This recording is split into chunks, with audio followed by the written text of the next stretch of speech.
Hey everyone, and welcome to Signals from the Frontline, your every Wednesday live broadcast brought to you by Frontline Gaming. We are your hosts, Kicker, the Chief of Serial and Sigilite of FLG, and I'm Seth the Mad Dog, your competitive correspondent. Kicker, what's going on there, buddy? I am currently at the Cherokee Resort in Cherokee, North Carolina, and it is gorgeous. But I am, as you can tell, not working with my full setup here. So I'm sorry if it doesn't look as professional Why as normal. why But don't you yeah. travel with the full studio? Yeah, why don't I do that, right? I mean, I Yeah, should put it just in I the should back of just the do that all the rig. time. Put it in the back of All the right, rig. that's the game plan. That's the game All plan. right. And I'll just have a dedicated spot at the back of the van. But no, dude. I pulled up and no, I like little secret here.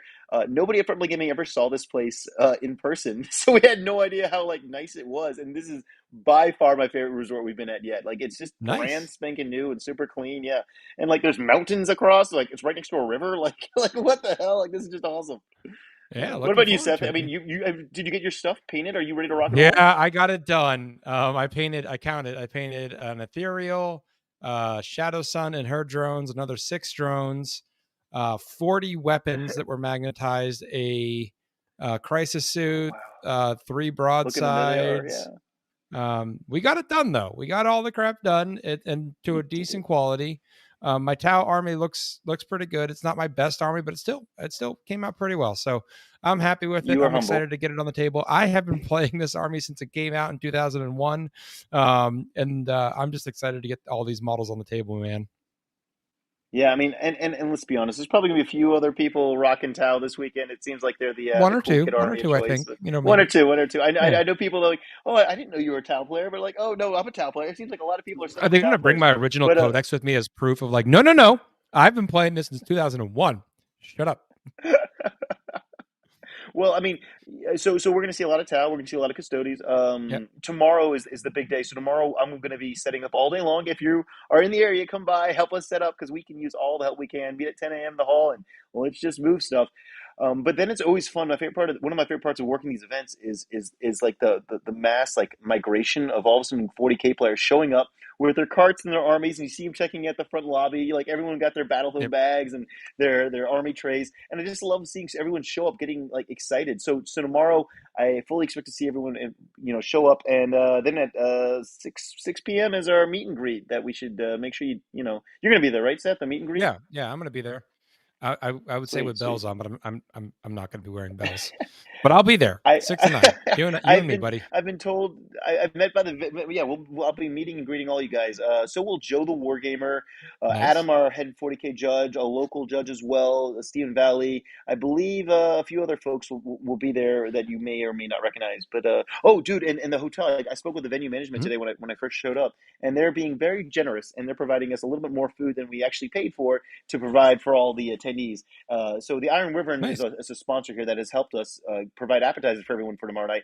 But the hotel kind of chipped in and got us some nice stuff too. So we have like barbecue pork sliders and some Cool. pimento cheese dip. Yeah, a bunch of good stuff. So it'll be fun All right. tomorrow night. It'll be fun. So come Now, on by. kicker. I did you Yeah. see the videos I sent you this week Uh, of Henry which Cavill? one? Oh, dude, yeah. How cool is Did that, you right? I secure mean, we had Henry Cavill Mr. for the meet Super. and greet like I asked? I mean, I can't say yes. But you're not saying yes. All right. I'm Next not time, saying kicker. no. I'm not Next saying time. no. It turns But I out can't say Henry yes. was super busy being at Warhammer World. I don't know if you guys saw the Yeah. other day. Yeah, yeah. So Did you Henry see the Cavill, meme the someone posted number that said, "Look, find someone that looks at you like Henry Cavill looks at these Yeah. miniatures." yeah, yeah, yeah. I was like, touche. Unfortunately, he will not be at Cherokee. Next time. All Next right, time. But next yeah, time. next time, next Next time, time. next time. We're gonna keep But yeah, trying. it is kind of cool. It's kind of cool though. Like Yeah. somebody was like, why was he there? Why was he getting this VIP treatment? Well, he's getting this VIP treatment because anywhere Henry Cavill goes, he's going to get treated like a Yeah. VIP. But what if let's just spread this rumor out there? What if he's there right now negotiating his first role for a Warhammer film? Like, right? What if that's the reason I he's there? mean, Right? there is Warhammer Plus, and there's lots of content on that. I actually just watched Yes, yeah, the yeah. the first episode of Exodite today Oh, that was so to good. get Oh my yeah, yeah. Tau juices flowing. Yeah, that was good. Ooh, it was really Really? good. Yeah. Yeah, Really? Okay, cool, yeah. cool, cool. And speaking of new stuff coming out, I mean, there hasn't been that many minis that have been released. A No. little bit more trickling on the Eldari rule front. We do know the new Kill Team box is going to be, Corsairs, Eldar Corsairs, and the Chaos Space Marines. Basically, it's the new Chaos Space Marines, but the only thing that's new for this box set is the individual sprue that allows you to upgrade them with all the little fun bits and whatnot. Did you check that sprue out yet, Seth? Have you looked at it closely? Why would I look at Eldar nonsense? I know, but no, the chaos. Come on, it's pretty cool. Like, I don't even like chaos, but the new bits look really cool. There's like a sword that looks like it's on fire. There's clearly like a sorcerer of some sort that's going to be in this unit. So I know that some chaos, at least the chaos players I talked to while I was driving up here to Cherokee, were all very stoked for this. They're like, oh yes, an upgrade sprue, and obviously the chaos book is going to quickly follow, I'm sure. God willing. God willing, right? Why would you guys want chaos? Just again, we're good. We've got Tau and orcs. That's all we need. We can't live off Tau and Seth, orcs. I know you're reading chat, Seth. We got anything going crazy on? And by the way, guys, if you are listening to our podcast on Wednesday night at 9 p.m. Eastern Standard Time, you could be watching it. You should be watching it at 9 p.m. Eastern Standard Time. So you can partake in our chat, ask us questions live, and get to see beautiful photos of Seth's paint jobs. Yeah. So there is something in chat, Kicker. All right, shoot. What do we got? I'm not going to say this individual's name because I don't want you to have a negative connotation of them. But they say, pro tip, breakfast is actually the worst meal of the day. Oof. I completely disagree with that statement, and very, very disheartened to hear that. Speaking of breakfast, though, guys, I want to remind you there will be amazing breakfast. Look at that segue, right? Wow, professional. What a segue! Look at that, right? No. Because honestly, I was meeting with a catering manager today. One of the things we're talking about was what kind of food specifically we're going to have on Friday, Saturday, and Sunday, and it's going to be like we're in the mountains here, Smoky Mountains. We're going to have some biscuits and all that good stuff for breakfast. So yeah. But yeah, there. If you're watching, there is a request for biscuits and gravy. Oh, jeez. There will be. I know there's biscuits. I'm trying to get the gravy. It's like biscuits and sausage. I don't know. The breakfast will be in the hall. It'll be affordable. I think so. I don't want to make promises, but there will be breakfast in the hall. So if you're at Cherokee, come by, grab breakfast, go roll some dice. But yes, on the screen you just saw the new chaos bits that I'm legitimately excited about. I love the idea that you're going to be able to just have these little add-on sprues, right? That you can add to a squad to totally make them unique or give them your special weapons and whatnot. Here. Yeah, there we go. I just want to zoom. I just want to zoom into how happy that one Chaos Marine is with the sword up. He's just so happy. He's just like, I love being a Chaos Marine. Yeah. Well, he's happy because he found out that in the new codex he actually gets 2 wounds, and so he's like, yes, look, finally. How happy he is. Finally. Seth, look at how happy he is. Yeah, there we go. Happy. Look. That is a happy Space Marine. That's a weird looking orc. That's all I know. Hey, Seth, do we have any other questions in the chat? I know somebody, just because we were talking about Cherokee, what about the table? I think you said something about tables or something? Yep. So one of the pre-submitted questions was how are tables going to be spaced out at the event? Yeah, Cherokee's pretty badass, guys. What we're doing is we're not doing the big pods of tables like we did at LVO, where you had a table pod that had basically 6 playing surfaces, so that's 12 people. We're at one pod will have 3 playing surfaces, so you can have a little bit more elbow room. You'll be able to walk around. You more likely will be on a 3-sided space. So yeah, you'll have a lot more elbow room at Cherokee than you had, say, at LVO or that you'll have at BAO. And yeah, so it'll be a nice setup. I mean, we're just testing out. This is our first year here, but we are blown away with the response from the players. So we'll probably be doing this again next year. And I can't say what we'll do next year, but for at least year 1, you're going to have elbow room. So a few other questions, less Cherokee related, or sort of Cherokee related. Let's move on. How was the drive with Adam? Oh, dude, it was great. Yeah, so for those that you saw from my Facebook post, I picked up. I live in New Orleans, so I drove from New Orleans up to Atlanta. I picked up Adam at Atlanta, who flew in from Los Angeles, and then we drove the 3 hours from Atlanta up to Cherokee through the Smoky Mountains. And first of all, it's a gorgeous drive.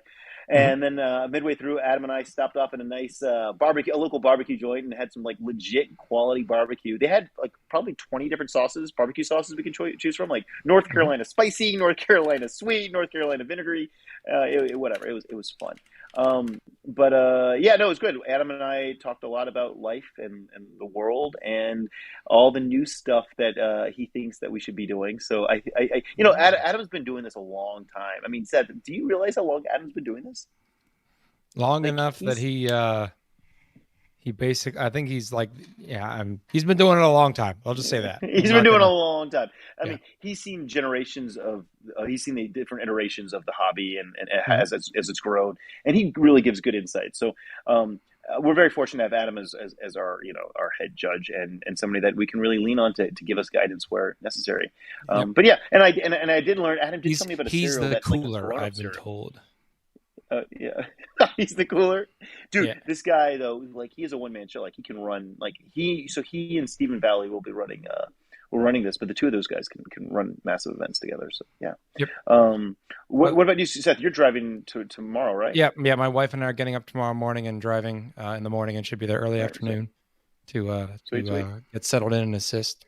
She's gonna go get pampered. I'm gonna move terrain. Seth, we're talking about getting ready quickly for events and stuff. Did you adjust your? Because I'm always curious, right? When you know you have a deadline and you want to bring certain units, do you adjust your paint just in order for you to maybe do you cut corners maybe to get your paint jobs?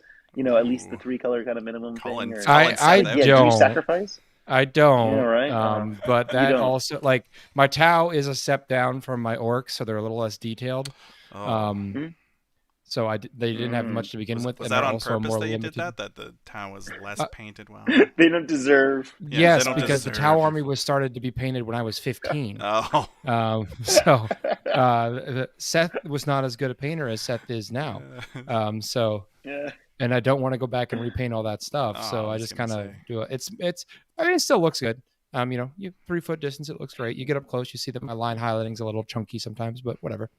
But I definitely and like it definitely made me lock in my list a lot earlier because I was like, I need to paint. I need to know what I'm playing. I need to stick with it, and I got to paint. So that definitely did make me lock my list a little earlier, I think. And dude, one strategy I found, because I'm like you, I've got some old stuff that I painted a long time ago, is as long as you keep your color palettes the same, from like a 5 foot away, no one's going to be able to know the difference between something that you painted 5 years ago or recently. The other big thing is basing. Like I will keep my bases the exact same in terms of the finish, and it really ties the whole army together, regardless of how crappy some of my older models are painted. Yep. Let me get to a few more of these questions, then we can let you go. Kicker. Yeah, shoot. All right, cool. This one came in. I don't think we're going to have an answer for it, but I'll throw it out there. Do we have any word on when the GW events are going to be this year?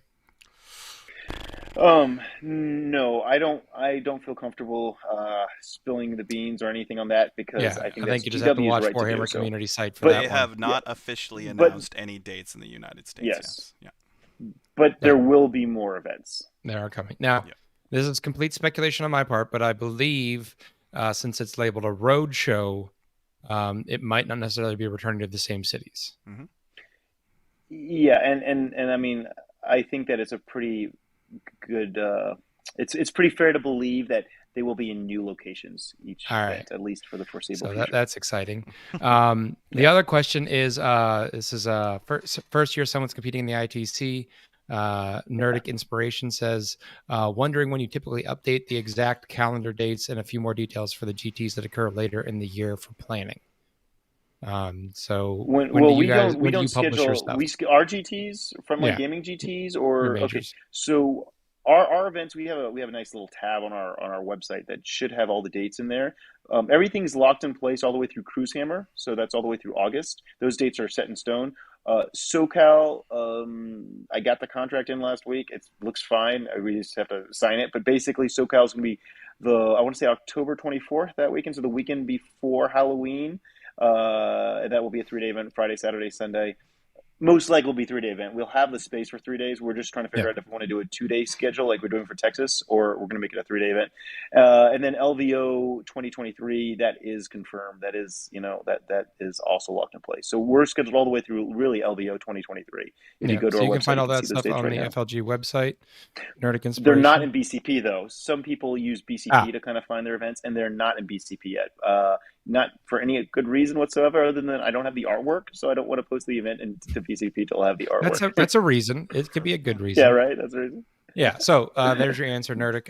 In terms of other, events outside of FLG, that just depends on the individual TO on when they post that kind of stuff. Yeah. Some TOs try to stick to the same weekend every year. Some TOs generally they stick to the same month. It just depends. With some people that have like legacy events or like Frontline Gaming, a lot of our contracts with venues are for multi-year. So our dates have been locked in. Like we can't like Texas. Our Texas event, we're at that exact same time for the next 2 years. Like that's not changing. And people are like, "Oh, come on, can you change it a week?" I'm like, "No, Yep. we can't. Not going to happen." But what's really important, guys, is after this event this weekend at Cherokee, we're going to need all your feedback, because if you guys like it and we're happy, then we're going to book that contract literally the week after. I'm going to talk with the venue and start negotiating 2023 and 2024 for this space. It's kind of late to negotiate 2022 Kicker. Yeah, right. We're kind of 2022, buddy. Yeah. Scotty asks, is Cherokee Open 40K tournament going to be streamed with commentary from the man Adam Camilleri? I don't believe so.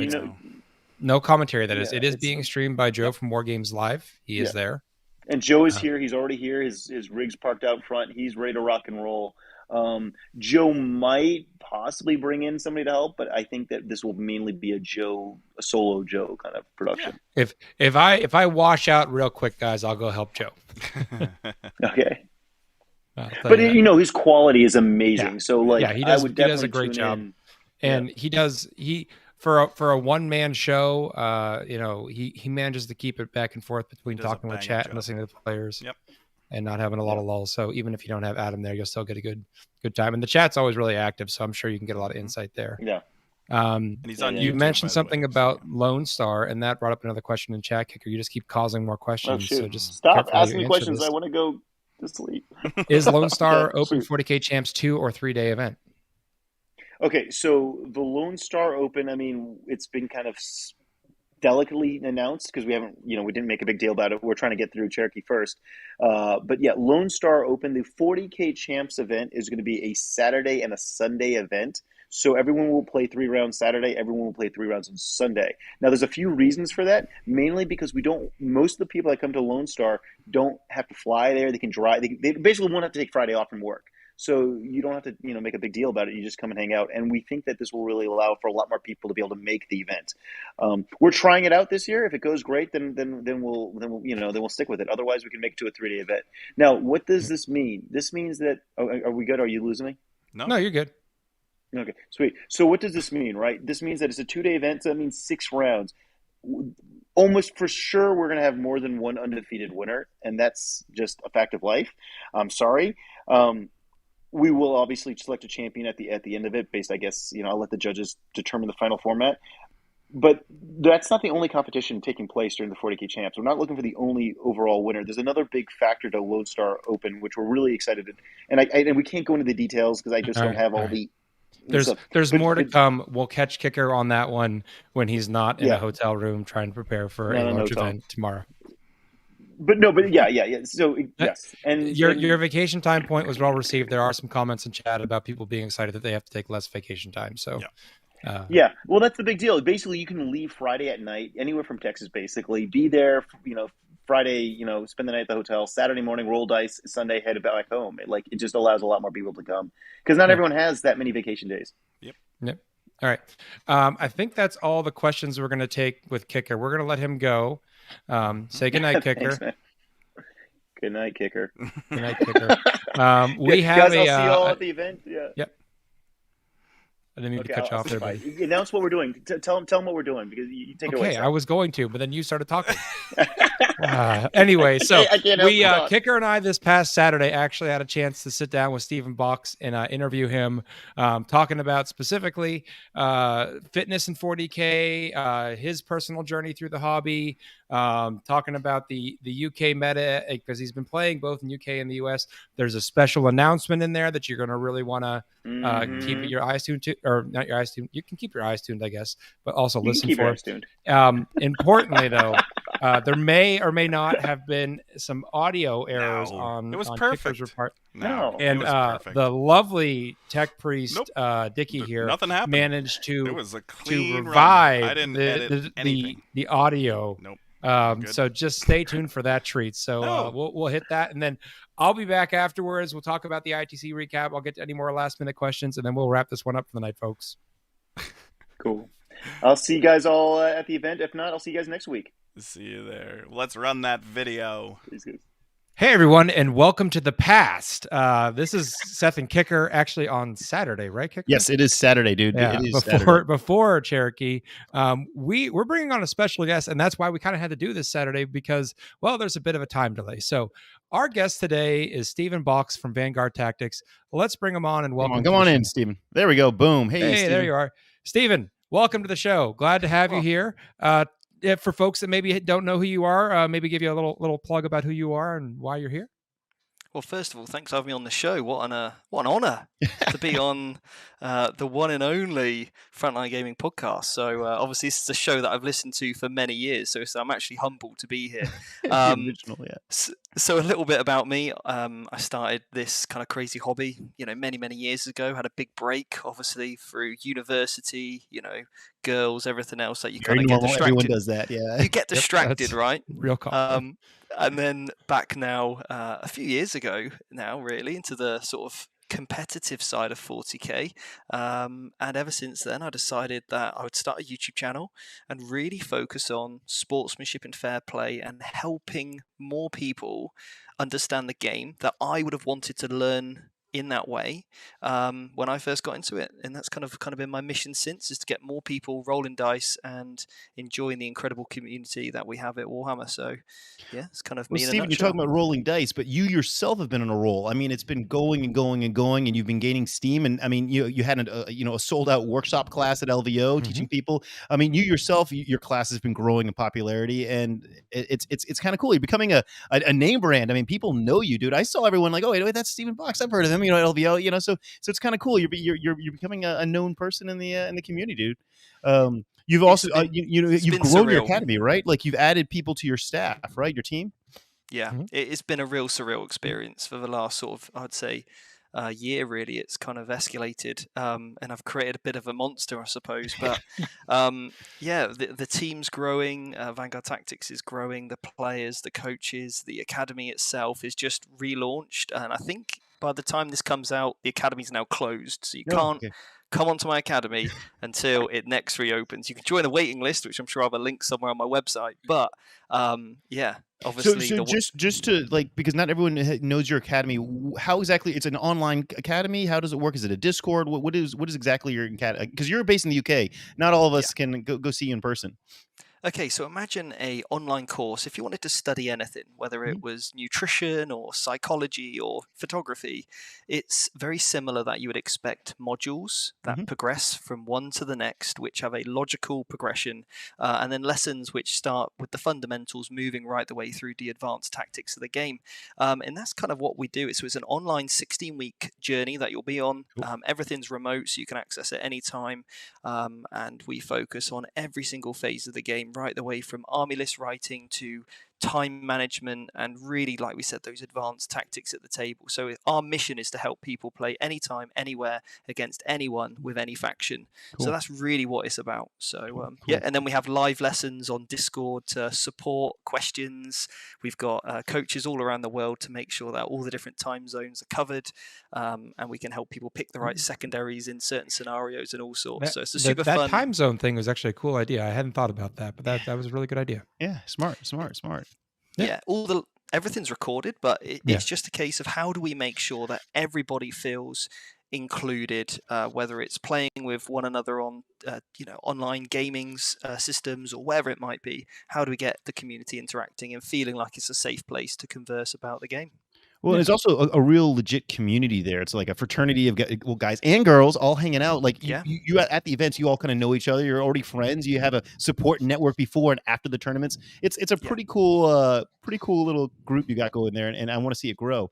But I think that one thing that Seth and I really, that wanted to ask you, because you come from a very unique perspective in terms of fitness. I mean, you've got a professional background, I believe, in fitness.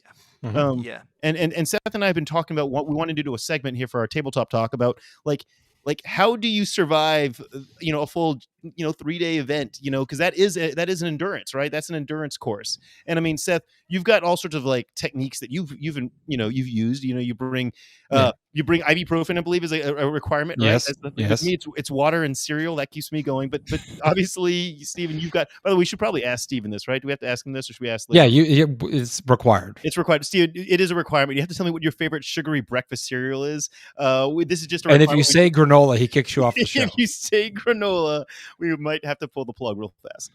It can be anything. Why not granola though? The texture. 2 in a row. The texture. The texture is good. The texture is good. Okay, so we have something in the UK called Cocoa Pops. Do you have that? Of course. Yes. You've got Cocoa Pops? Oh yeah. That's pretty hard to beat. Okay, so I can respect your cereal decision, but we have to go right along into your background as a kind of a fitness, guru. What can you explain people what your background is in that regard, and then maybe how you're able to use your previous experience to help you survive a 3-day gauntlet of competitive 40K?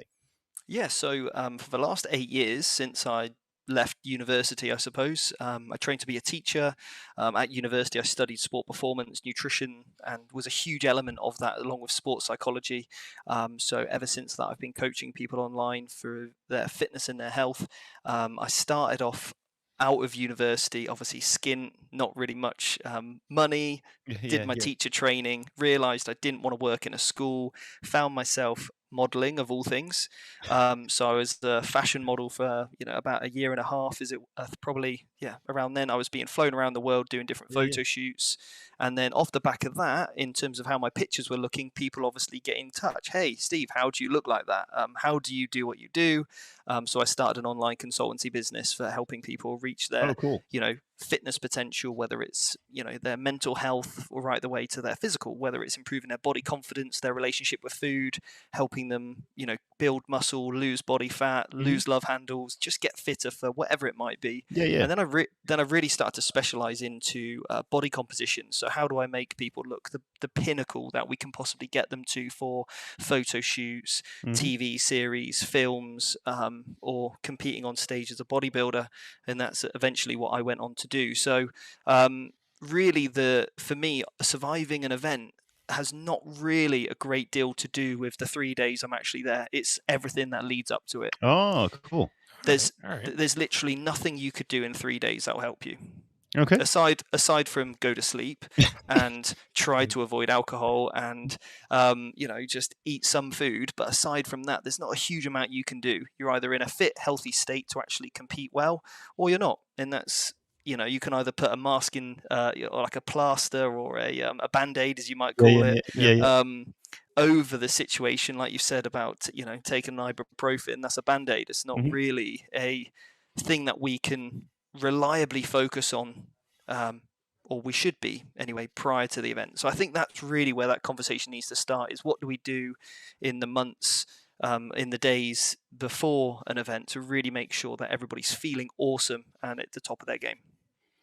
So, I mean, is there, should we go all start running a few miles before the event, or is that not realistic? I mean, is there something that maybe we should focus on? Kicker's LVO 5K a good idea or a bad idea? I mean, I'm dead serious. I want to make an LVO 5K, a 40K 5K. I'm committed to this. This is going to happen eventually. It might not, I know, Steven, you are not much into cardio. You're more of a lifting guy. I can respect that, but we is cardio kind of the thing you want to lean into before, if you're training to go start doing more of these marathons that are GTs and super majors? Is cardio important? Is it more, should we be lifting weights? Should we be worried about our back because we're bent over all day long? Or? Yeah, that's a good question. Yeah, so I think first thing we want to do is understand the fundamentals of what we try to got, or the requirements of our sport, as it were. So the first thing is, do we have a really strong core?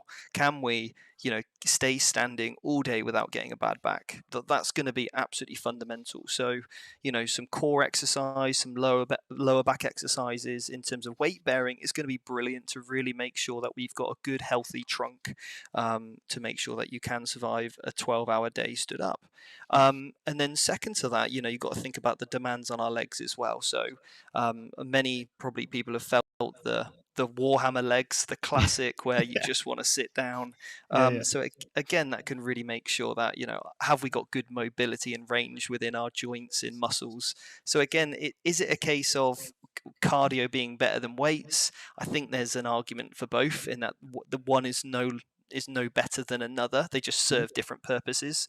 You know, for example, what you might want to achieve with your running is different to what I want to achieve with my weightlifting. I think they're very different goals, but I think having a healthy respect for both is going to be really important to understand. You know, for us, if you just want to live a healthy lifestyle, and let's be honest, you know, whether it's running after your children or being able to actually perform well at your work, you know, we could go into a load of different types of physical activities that you might be very interested in being good at, more so than just playing Warhammer. I think being fit for life is the most important aspect, and having good muscle function and tone is going to be great, along with enough cardiovascular fitness to, you know, do whatever you need to in terms of the demands of everyday life. So for me, as long as I'm fit enough to recover from each of my weight training sessions, I'm fit enough to play volleyball, then actually my cardiovascular system's fine. I don't need to do any excessive or extra cardio because my fitness is already good enough there. So I think if we really try and break this down, we got to look at those fundamentals of what our body needs, and it's a really good healthy trunk. Okay, so if we're carrying excessive weight, then we want to try and do everything that we possibly can to try and bring that down a little bit. Okay, because body fat simply is just extra stored energy that we haven't yet used, and we want to try to do the utmost that we can to ensure that we're not carrying any extra weight around with us than our body maybe really needs. So again, you've got like functional weight, which is muscle mass. Yes, there is an argument, I think, you could overdo it with too much muscle where it becomes not really needed, and then obviously you've got extra calories that you've stored as well. So having a balance of the two to make sure you can enjoy your life, but also, you know, be strong enough and fit for life, I think is really important. Cool. I know, Seth, you've been really focused on your weightlifting journey at your home gym. I'm very jealous, man. I do not have a home gym. I don't. I mean, well, you can. You don't have space for it. I was gonna say you could get one, but then I was like, where would he put it? Yeah, my wife's already give me like 3 of the 4 rooms in this house. You know, the hobby room, the office. You know, so. But I've been I guess I wouldn't say seriously weightlifting, but regularly weightlifting 5 days a week now for about 6 months, and I can, significantly feel the difference at an event. Particularly, I was not previously very focused on my legs and core, and the current routine I do does not let me skip those at all, ever, at the penalty of death. Even upper body days involve lower body, and I can definitely tell you the difference at events. So I think a lot of what Steven is saying rings true. Having that good core strength and that good lower body strength is really, we're picking up plastic models, guys. You don't need to be like ripped to pick up a plastic model, but you're standing and bending over. And so those are the muscle groups that you're going to be taxing the entire week or weekend. It's also, go ahead. When you're there in a situation where you're feeling fatigued, okay, we've all been there. We all felt tired. Maybe I probably feel it most when I'm injured. When I've got an injury and I try and play Warhammer, all I can think about is my injury. I can't think about the game. So I can only really compare that to if you're feeling, I've got a bit of a sore back, or you find yourself sitting down more. Well, if you're sat down, you're not actively participating in the game. Yeah. You're not keeping an eye on, what your opponent might be doing.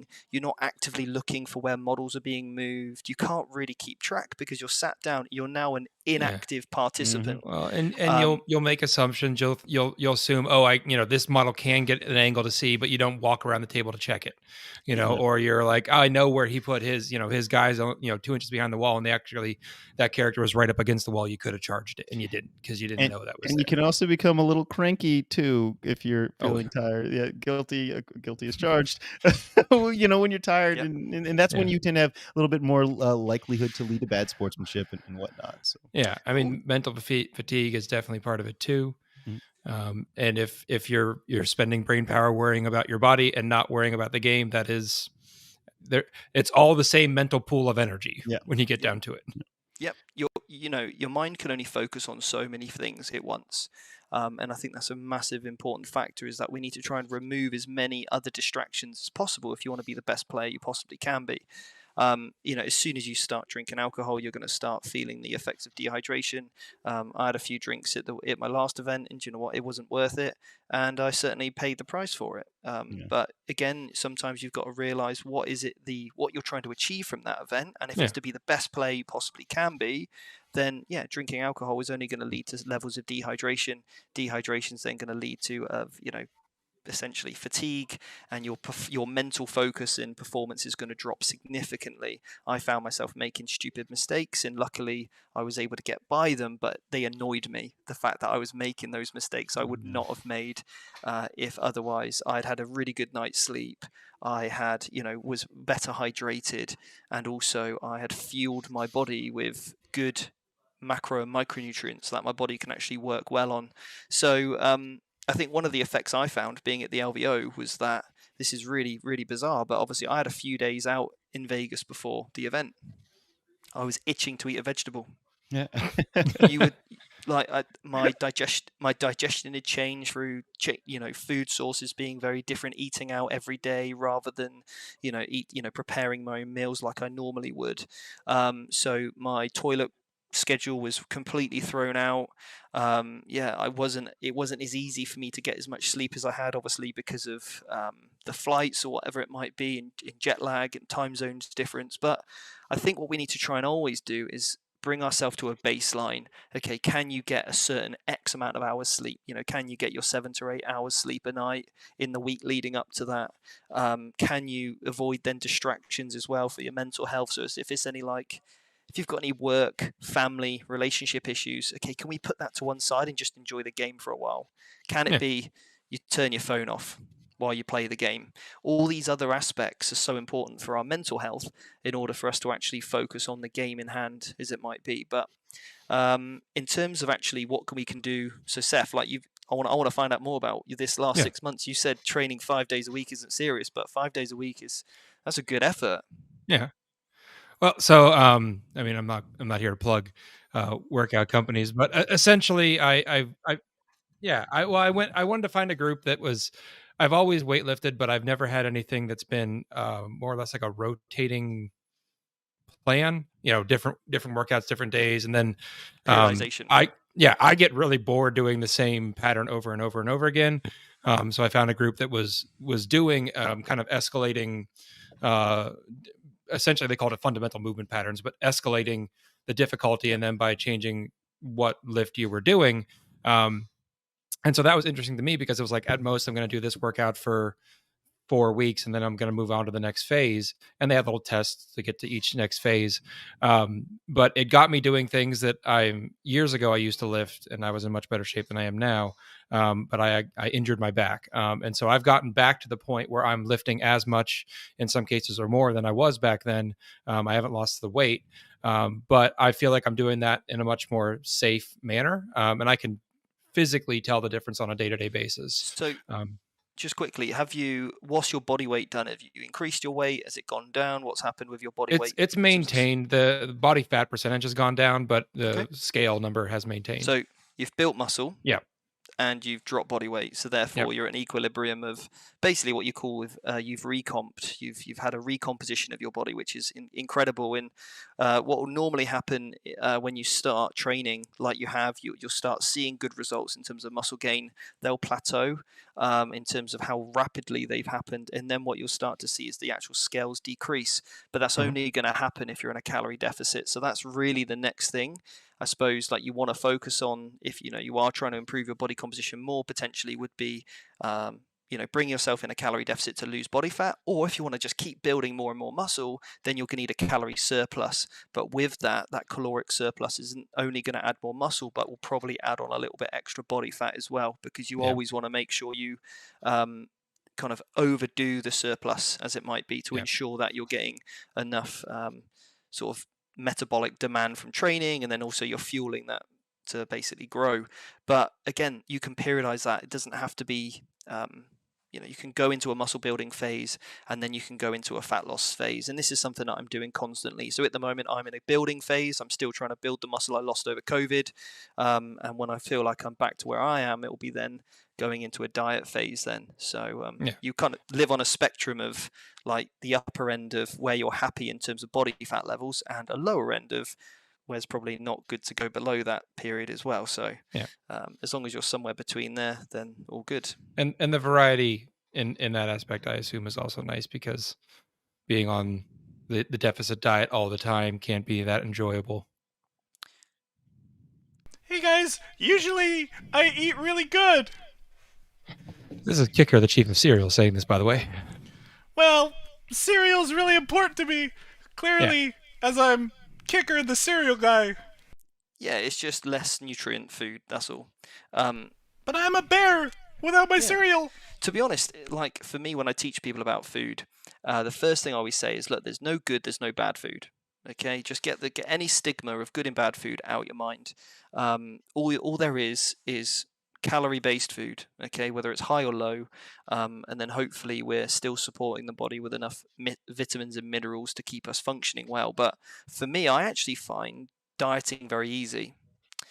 The thing I find hardest is when I'm trying to build muscle and I'm on 4,000 calories a day. Eating that regular, to eat that much food of reasonably dense, nutrient-dense food is what I really struggle with. Having to set an alarm to remind myself to eat. I was a good bodybuilder because I could diet down quite comfortably. I'm like a robot when I diet. I just straight on it. I never moan. I just get on with it and I lose weight. And it's like a really satisfying. What's the word I'm looking for? But a painful, but satisfying routine. Yeah. Yeah. Obviously is very well versed in the realms of nutrition and fitness, but he's also a very well versed competitive 40K player. So we kind of, you were just over here for LVO. You've been active over in the UK scene for a while. What are the kind of the big differences you're seeing between those two metas? The joke is always that the UK meta is always 6 months in the future from the US meta. I don't know. I don't know where that's come from, to be honest. I would say, is the meta different? Not really. I think there is I would probably say in the US, from my experience now, and obviously I've played in SoCal, it's my second LVO. I've played in some other events as well over in the States. I think that there is a very big divide in terms of how people want to play the game, in terms of how serious they take it at the table. Now, obviously, this is probably the only thing I can even try to, because let's be honest, we're playing the same game. We're playing the same rule set. It's not like, it's just a case of maybe some sort of expectations are maybe different. The way mannerisms are behaved, or obviously in the UK, many of us know each other because the reason we're such a small player base. There's only one GT a month, right? So we're all going to go. So I've probably played against every other player, and they've experienced playing me before, and I've experienced playing them before. So actually, there's less of this diversity that there might be when you come over to the States. I think there is a level there of I already know what I'm going to expect from this player when I play them. And I would say on the whole, in my experience, we have slightly more relaxed games in the UK than maybe in the US. Kicker here.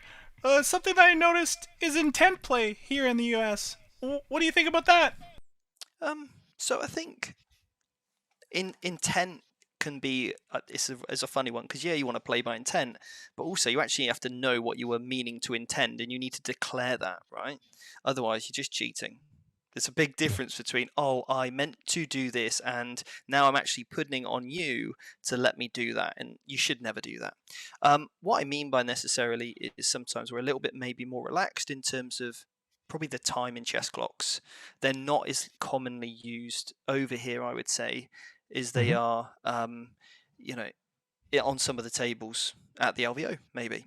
Now, I had this experience when playing. Straight away, somebody threw a clock on me, and not even a, hey, do you mind if we use this? It was kind of, it's an expectation, we're going to use it. And straight away I was like, okay, cool, whatever. Like, I'm just pretty chill about this. So again, I think it's just a little bit of a different perception. If you're that serious about the game, that's completely cool. But it's always good to have that dialogue at the start of the game. What sort of game are you expecting?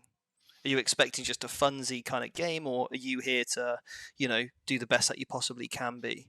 What sort of level of interaction are we going to have in terms of go backs or take backs, whatever you want to call them? So I think sometimes just that atmosphere as well can be a little bit different. But I think I might be biased as well, because people already, if they already know who I am, they maybe already expect a certain level from me. I don't know, or they already know what I'm going to be like. You have made a name for yourself of being a good sport. Yeah, so I appreciate that, and it's tricky, right? So maybe I'm a bit biased, but I haven't had that many bad games to really compare. But all I can really say is maybe the time management potentially might be different. Yeah. Great segue. Kicker here. Yeah, so we're using a lot of chess clocks lately. What do you guys think? I've used chess clocks in the past, and like when I go, assuming I can get it all painted in time for Cherokee, I will probably put a chess clock on myself for the Tau at Cherokee, not because I use chess clocks because I don't want to deprive my opponent of their time. Yeah. So when I played like a Horde Orc list, I would put a clock down because I'm like, I could easily take 2 hours of this game myself. I don't want to take 2 hours, so I'll do it in those scenarios, or I'll do it when I feel like I don't know the army very well. I'm going to be kind of slow. But there's certainly, I've been to events. I didn't think I played on one at LVO, but I've been to events where if you get to a certain cut, if you're undefeated going into a certain round or whatever, you're automatically on a chess clock. And I think those situations are fine, where it's like, okay, once you get to a certain point, we're going to put you on chess clock because we want all of our games to come to a natural conclusion. I think that's fine to do that. My first round opponent at LVO was a guy that was, God bless him, at his literal first tournament ever. And so there was we were not pulling a chess clock out in that scenario, because it was like, okay, we're going to have a fun game.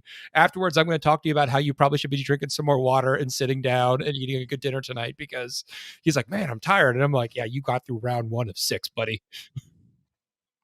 I think it's funny enough, I got asked this today on one of my Quiz the Coaches we did. So it was, how do you use a chess clock in the right way? And I think that's a really important conversation to have. And what you've just done there, Seth, is perfect. It's straight away, if you want to use a chess clock, you say, hey, do you mind if we use a chess clock? I want to make sure that I don't take up any of your time. We'll use it as a guide to ensure that we complete this game and we get to turn 5 if you're cool with that. And then you ask the question, have you ever used a chess clock before? If they say no, don't worry, I'm going to help you. I'm going to make sure that no extra time's left on you, or I'm not using up any of your time, you're not using up any of mine, and we'll make sure this is done fairly in the best possible way. And I think that's a really good leading conversation to know that actually, we're going to have a fair game here, and we're at a mutual understanding. So if one person wants to, that's completely cool, because the person that wants to can lead the way in terms of ensuring the chess clock's used correctly. And obviously, when you get to a certain round, that maybe there's that expectation if you use the chess clock to ensure that games are finished. Kicker here again. I really wanted to talk about people that make game the system using a chess clock. What can you guys tell me about that? Yeah, there's always going to be, gamers are going to game. There's always going to be a guy that tries to find a way to game the rule system, but those players eventually will be self-selected out of the community, hopefully, because that's not what that is for. Yeah, I think it's happened to me once where I've been deliberately or forcefully clocked out in what I think was an unfair way. And at the time, the rules were written that I could have just said, look, actually, well, you're not having any time either, and therefore we count the points up and I win. But I didn't do that. I let them carry on doing what they wanted to do. And if that's what, and I think that just came down to an inexperience at the time. So, yes, a chess clock can be weaponized. I mean, I had it, at an event, and I just kept saying to my opponent, "Oh, you've left the time on me again. You've left the time on me again. You've left the time on me again," to make a point that maybe they weren't being as fair as they thought with their time. Yeah. Because as I was very honest, I said, look, I don't use a chess clock that often. In the UK, I don't use a chess clock. I can't remember the last time I never finished a game. I mean, I play on a very regular basis, so I'm a very fast player. So again, it's not something I feel like I need to do, but still there's that level of, just because I play a lot doesn't mean that I'm, up on how you want to use a chess clock, for example. Yeah. Kicker here again. So, how do you get ready for a big event like LVO? So I think the first thing is to understand, to really read through the rule pack of the event. I think that's really important, that a lot of people just completely miss. Really, number one, take some time to read through the rule pack. And one of those things is going to be using player optimized terrain. So if they're not familiar with using player optimized terrain, have a practice at home. That's all you need to do. Yep. Hey, do you mind if I just practice, putting some terrain down in regards to generating a mission or a game plan? And this is something that I taught on the workshop, to give people feedback and to critique what they were doing. But that's really fundamental. I think one of the most valuable parts of the workshop, actually looking at the feedback, was having some time to do that. So that's going to be one of my points, is that look at the rule pack in practice using terrain properly. My second one as well is, don't worry about who or what you play. The most important thing you can do is ask the right questions. So understand what your army needs to function, and then write a list of questions that might cause your army a little bit of trouble. So if you really rely on your invulnerable save, a really good question to ask your opponent at the start of the game is, hey, have you got any way to change or modify my invulnerable save?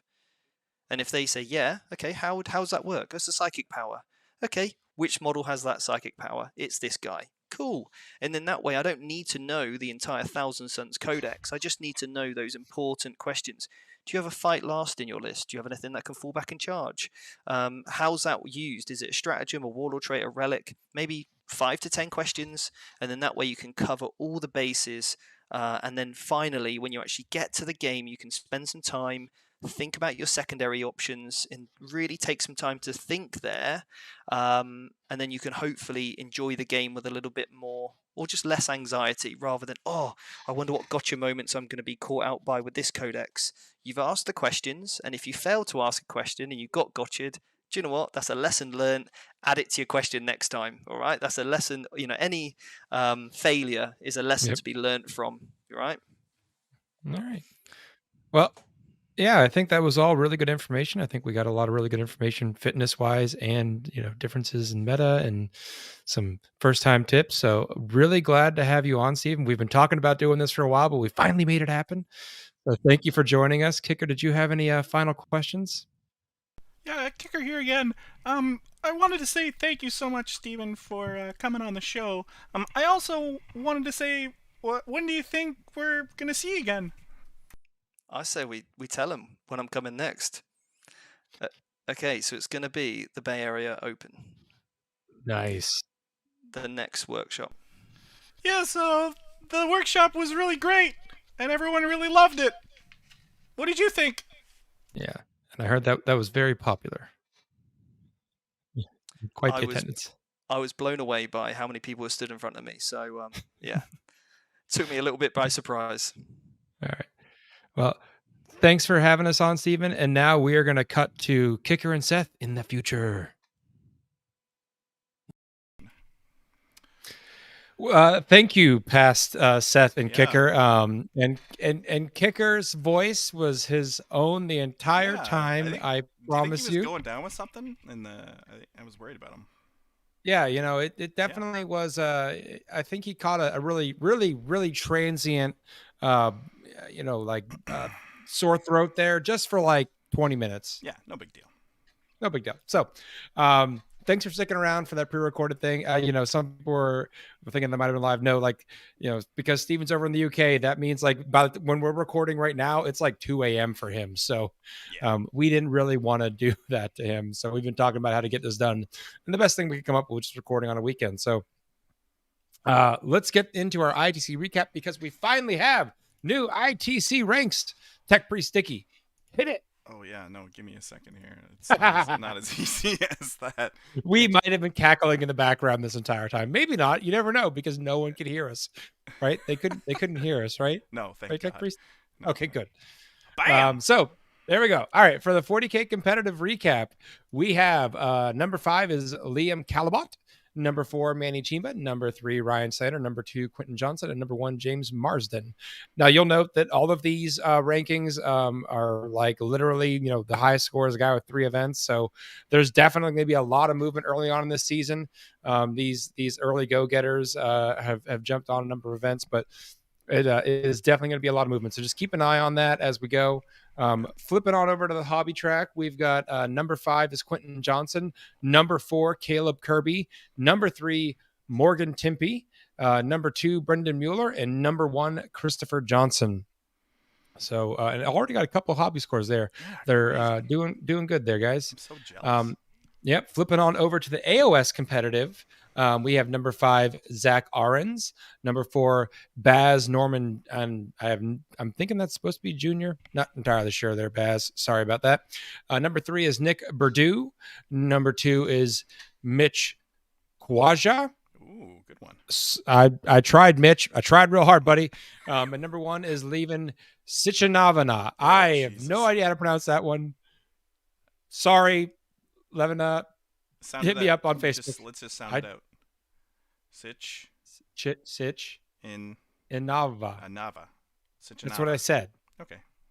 That's what I tried. I'm just trying to train you up for next week when he's number 1. He is number 1. That's what I'm saying. Hobby track. Number 5, Robert Studley. And by the way, Robert, fantastic last name, buddy. Great, yeah.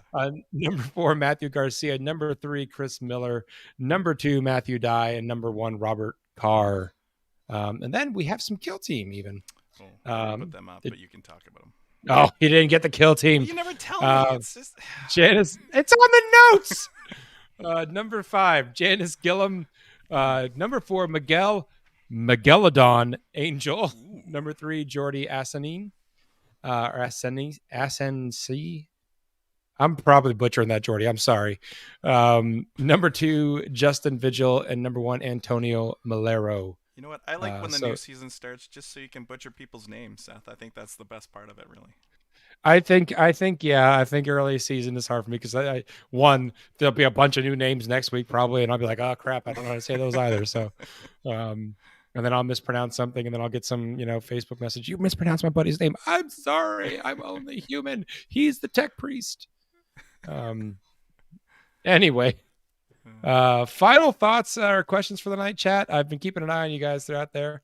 Everyone send your well wishes to Kicker. I'm sure he's going to get better from what was going on. I'm sure it'll be fine. If you're around this weekend, make sure you bring him tea. I'm going to do my best to bring him tea, and my wife's going to be there, so I'm going to probably tell her to swing by with some tea for him too.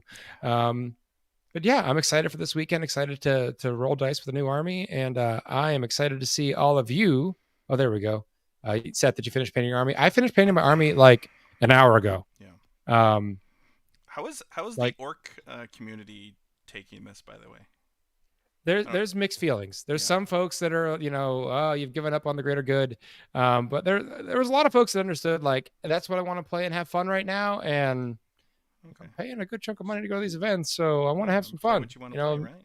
Yeah. So I'm very much against army shaming. So generally speaking, most folks have been happy with it. Question: how do you keep your skin so soft and shiny? Well, Wolf Priest Carl, that's because I shaved my head right before this episode, and then I lotioned it up just for you. Ooh. It's really hard to get the chroma key working properly on Seth because his head usually screws up with the chroma. So yeah. Look, if you keep saying that, my wife's gonna put makeup on my head, and I'm not. That's not happening, folks. That's not happening. Do you look? You hear me, chat? She's not make-upping my head for you. Oh, we have someone in chat wanting to know if how hard is it to get into Warhammer? Oh. There's definitely a barrier of entry. I'm not going to lie, Mayabi.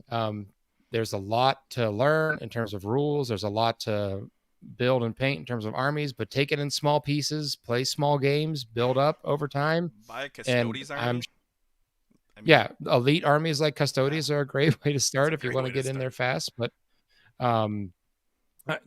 try to find your local community, local stores, local gaming groups, because I guarantee you there will be folks more than willing to help get you into the game and learn and lend you armies for first games and that kind of stuff. So yeah, hop on into it, man.